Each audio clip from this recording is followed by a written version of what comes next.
যুবক ভাই, ফিকির করে দেখো বাপ, কি করছো সারাদিন?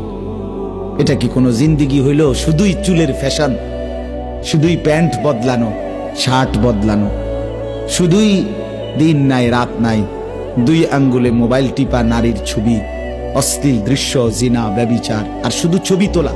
কিছু অপদার্থের জিন্দিগি বেঈমান এভাবে ওয়াশ করে দিছে মাথা যে তোর কামে হইল শুধু জিডা ফাইবি, ছবি উড়ে। তোরে খোদা বানাইছে শুধু ছবি উড়াইতে।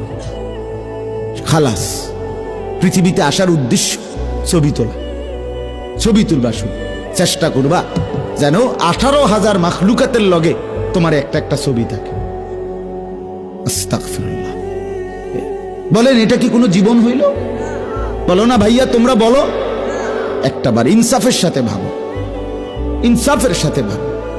তুমি তোমার হায়াত নিয়ে ভাবো, তুমি তোমার জিন্দিগি নিয়ে ভাবো। খুদার কসম বাপ, এই হায়াত মনে পড়ো।